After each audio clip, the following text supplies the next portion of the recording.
Hannah, how does it feel to be forgotten by God? Look at my children. They are evidence of His favor. But you have nothing. Long ago, in the land of Israel, there lived a righteous woman named Hannah, who was well known for her gentle spirit, humility, and unwavering devotion to God. She was married to Elkanah, a man of good reputation from the tribe of Ephraim. Elkanah was not only known for his wealth, but also for his piety, as he was a devout follower of the Lord. Though Hannah was deeply loved by her husband, her life was marked by a sorrow that she could not escape. She was barren and unable to bear children. In the culture of Israel at that time, children were seen as a blessing from God and the hope of every family's future. A woman's ability to have children was central to her identity and honor, so barrenness carried a deep stigma.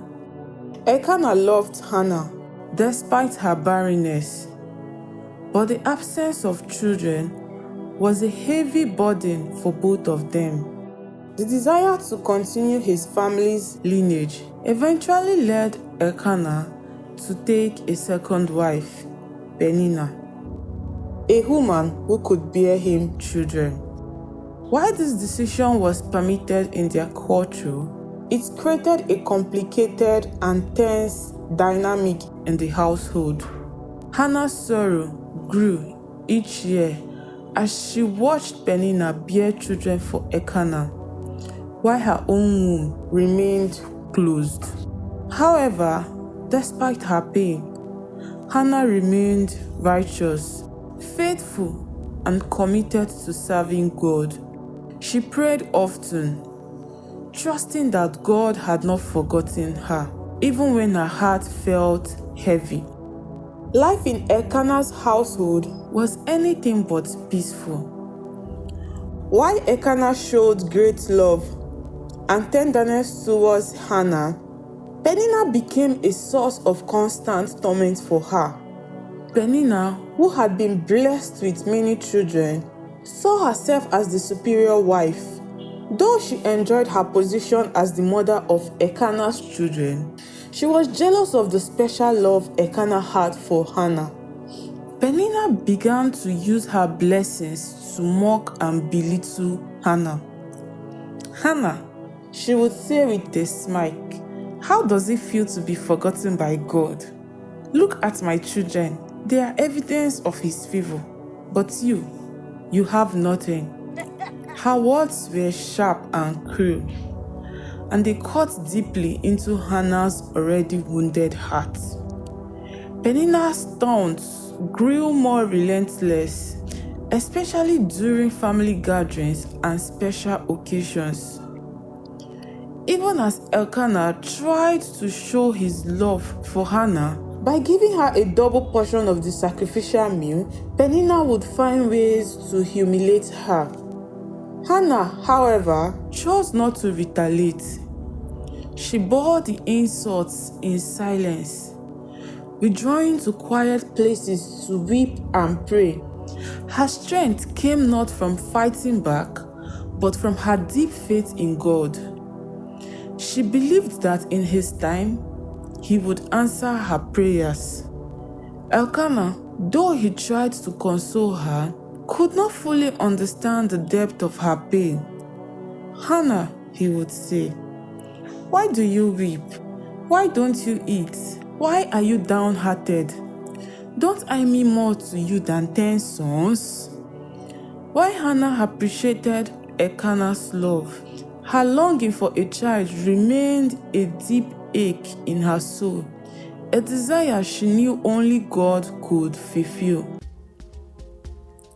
Each year, Elkanah and his household traveled to Shiloh, the spiritual center of Israel, to worship and offer sacrifices to the Lord at the tabernacle. This annual pilgrimage was a time of celebration and devotion for most families, but for Hannah, it was a bittersweet experience. As they walked the long road to Shiloh, Hannah often found herself reflecting on her life. The journey was a physical reminder of her faith in God, but it was also a time when Peninnah's taunts became louder and unbearable. Peninnah seemed to take pleasure in using the occasion to flaunt her children and mock Hannah's barrenness. What will you offer to God this year, Hannah? Peninnah sneered as they approached Shiloh. You have no children to present before him. Perhaps you should ask for a child again, though it seems he has already given you his answer. Hannah's heart ached, but she refused to let Peninnah's words steal her hope. As the family entered Shiloh and prepared their offerings, Hannah felt a stirring in her spirit. She knew it was time to pour out her pain to God in a way she had never done before. One evening, after the family meal, Hannah slipped away from the group and entered the tabernacle. The sacred space was quiet, and the presence of God felt near. Kneeling down, Hannah wept bitterly. Her soul laid bare before the Lord.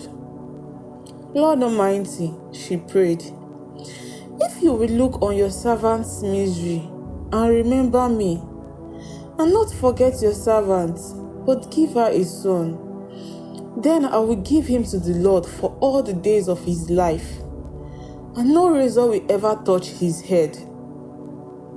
Her lips moved as she prayed, but no sound came out. Her anguish was so deep that it could only be expressed through silent tears and whispers of her heart. For Hannah, this was not just a prayer. It was a vow of total surrender to God. As she continued to pray, she felt a small glimmer of peace. Though her circumstances had not yet changed, she trusted that God had heard her cry. While Hannah was praying, Eli, the priest of Shiloh, noticed her from a distance. Her trembling body and silent whispers struck him as strange, and he quickly assumed the worst. How long will you keep on being drunk? Eli said sternly. Put away your wine. Hannah looked up, startled and hurt by his accusation. Not so, my lord, she replied, her voice trembling. I am a woman deeply troubled. I have not been drinking wine or beer. I was pouring out my soul to the Lord. Do not take your servant for a wicked woman. I have been praying here out of my great anguish and grief. Eli's expression softened as he realized her sincerity. Go in peace, he said gently, and may the God of Israel grant you what you have asked of him. These words filled Hannah with hope. She left the tabernacle, feeling lighter, as if her burden had been lifted. In the months that followed, God remembered Hannah.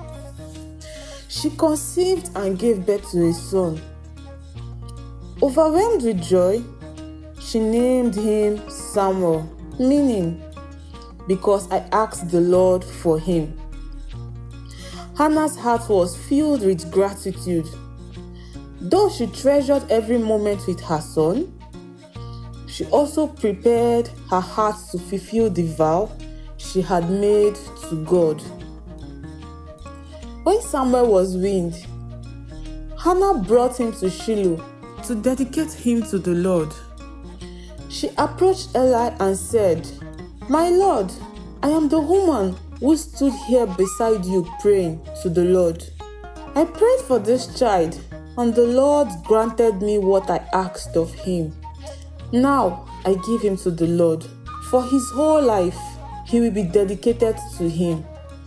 Eli accepted Samuel, and the boy grew up in the presence of God, learning to serve him faithfully.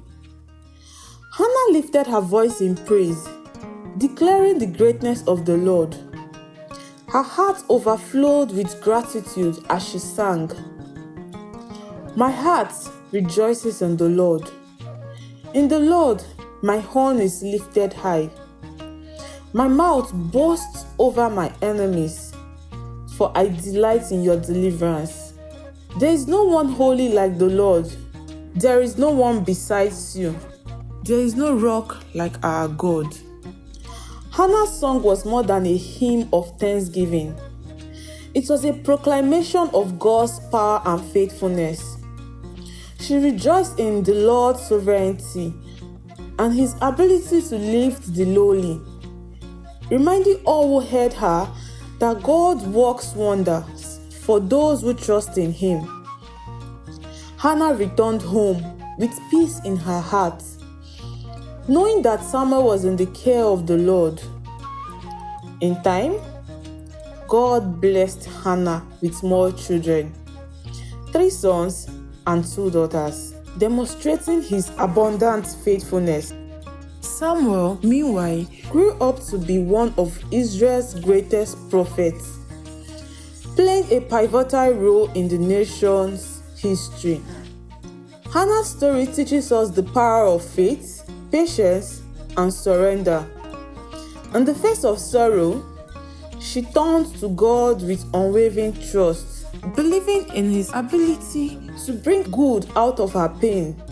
Her journey reminds us that when we entrust our deepest desires to God, he not only answers in his perfect time, but often exceeds our expectations.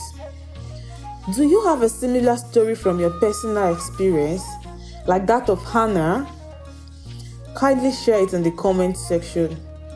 And don't forget to subscribe and share. And also turn on notifications for the next stories.